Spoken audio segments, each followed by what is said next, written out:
Hello everyone. I would like to give you a brief introduction to the thinkFinance Portfolio Optimizer, which you can open by clicking on this button here in the main window. Now let's do an example. Let's assume I want to optimize these three equity books here, US equity, Eurozone equity, and UK equity. So I highlight these three books and I open the Portfolio Optimizer. And you can see these three books have been imported into the position table.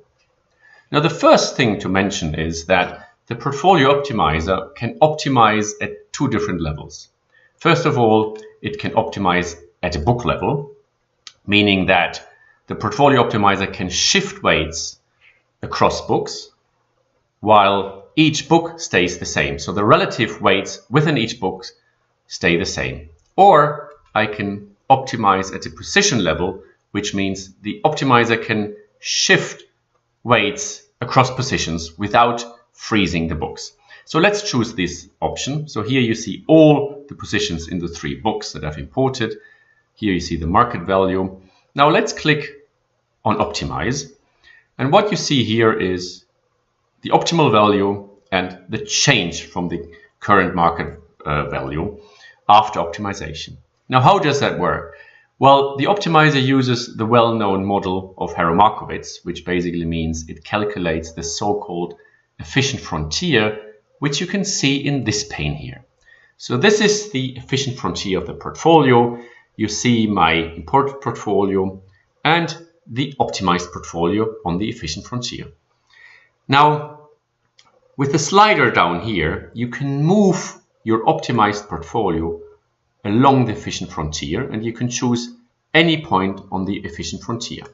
And when you go back to the position table, you see when I move my portfolio along the efficient frontier, you immediately see the optimal value and the optimal change of the optimized portfolio.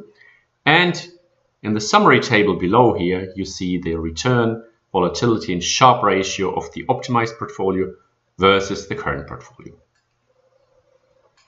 What you can also do, you can move your portfolio to the minimum variance portfolio by clicking on this button here, or to the optimal Sharpe ratio portfolio by clicking on this button here. And once again, you see the portfolio, optimal portfolio values here. Now, one thing that you see here is the optimizer has changed some positions, for example this one, from a long position to a short position. I might not like that. That's why I can choose the preserve position sign option up here, and I rerun the optimizer. And you see now there are no short positions. The optimizer was forced to keep all positions either positive or set them to 0. And you see the efficient frontier has changed quite a bit now. When I look at the optimized portfolio, I see that the optimized portfolio is quite concentrated, meaning that there is one large position here and one large position here, and all the other positions are relatively small. So it's not a very diverse portfolio, and I might not like that either. So what I can do is I can set a position limit. Let's say I don't want any position to exceed 10% of the portfolio value.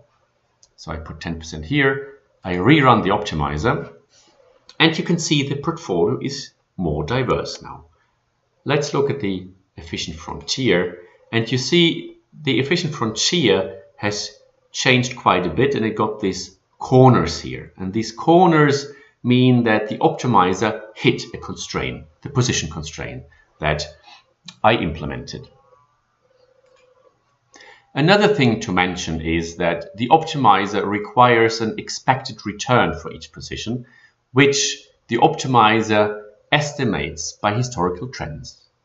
If you don't agree to the expected returns here, what you can do is you can overwrite them. For instance, if I don't agree to the expected return of this share here, I double click and I can enter a different figure. For example, I could say 8%.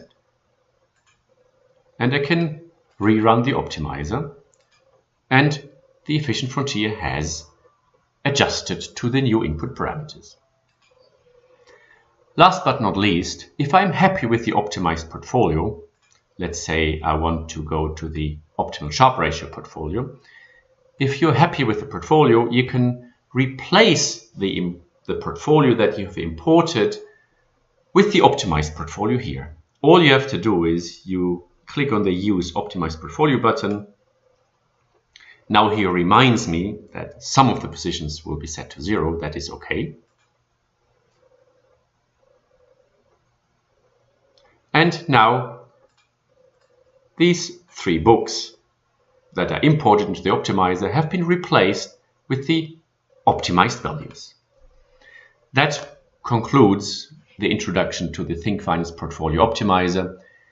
If you would like to know more about the Portfolio Optimizer or any other function of thinkFinance, please visit our website thinkfinance.eu. Thank you for watching and goodbye.